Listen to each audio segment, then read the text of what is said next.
Hello everyone, সালামু আলাইকুম।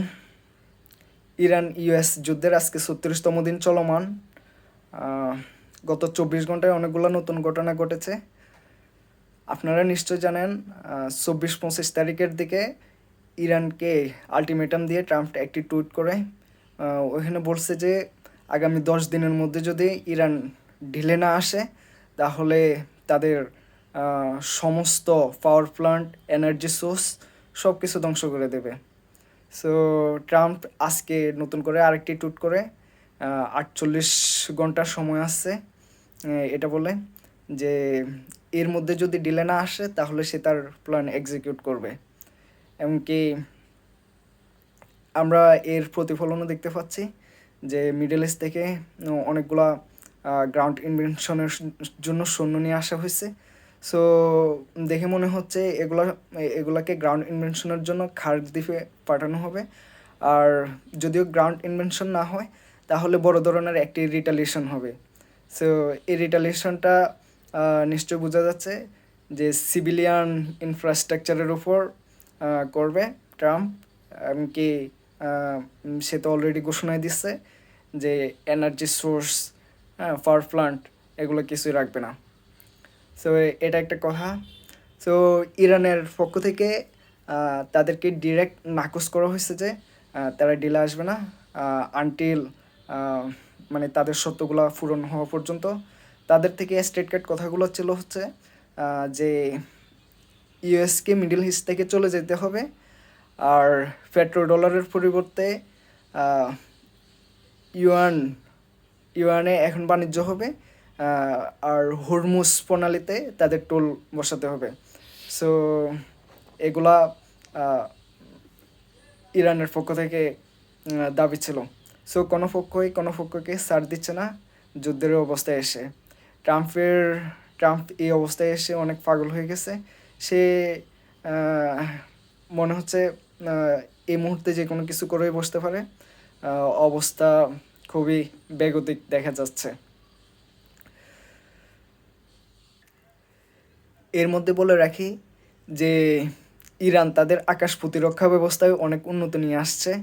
যে লাস্ট 48 ঘন্টার মধ্যে আপনারা দেখছেন যে টোটাল 2টা যুদ্ধ বিমান এবং 2টি হেলিকপ্টার ইরান ধ্বংস করছে ইউএসের, যেটা সত্যি খুব অবিশ্বাস্য ব্যাপার ছিল।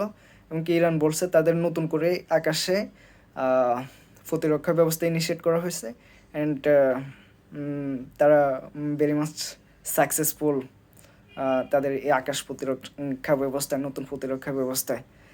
সো এরপরে আসি হচ্ছে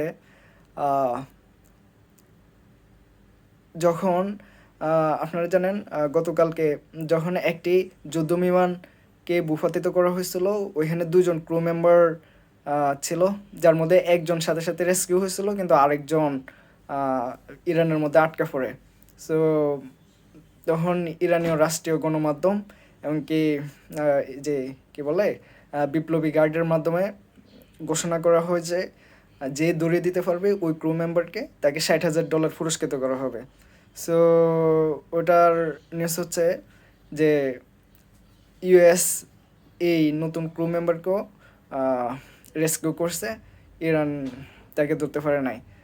রেস্কিউ করার সময় তাদের নতুন করে আরও 2টি যুদ্ধবিমান ধ্বংসপ্রাপ্ত হয়, যেগুলোকে ইউএস নিজেই ধ্বংস করে যায়, যেগুলো যে কোনো কারণবশত আটকা পড়ে। সো যাতে ইরান রিভার্স ইঞ্জিনিয়ারিং করে তারা ক্রিয়েট করতে না পারে, এই জন্য তারা এই বিমান দুটিকে ধ্বংস করে দিয়ে তারা চলে যায়। সো বুঝতে পারতেছেন ব্যাপারটা, ইউএসের লাস্ট 72 ঘন্টার মধ্যে কী পরিমাণে ক্ষয়ক্ষতি হয়েছে অ্যান্ড যেগুলো নিয়ে তাদের এত দম্ভ, আকাশ প্রতিরক্ষা, যুদ্ধ বিমান, ওইগুলাই কীভাবে ধূলিসাৎ হয়ে যাচ্ছে, যেটা তারা প্রিভিয়াসলি কখনো চিন্তাও করে নাই, এমনকি ফেসও করে নাই।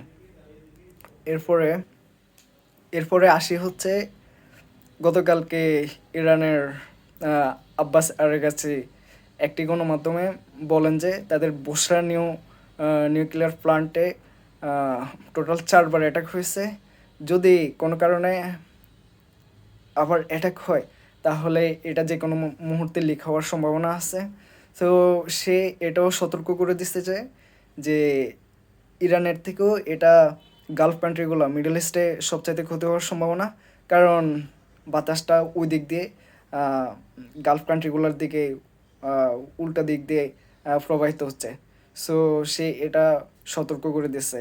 অ্যান্ড আমরা এটাও শুনতেছি যে রাশিয়ার ভ্লাদিমির পুতিন তাদের যতগুলো সায়েন্টিস্ট আছে, নিউক্লিয়ার সায়েন্টিস্ট, সবগুলোকেই ইরান থেকে নিয়ে গেছে এবং চলে যাইতে বলছে।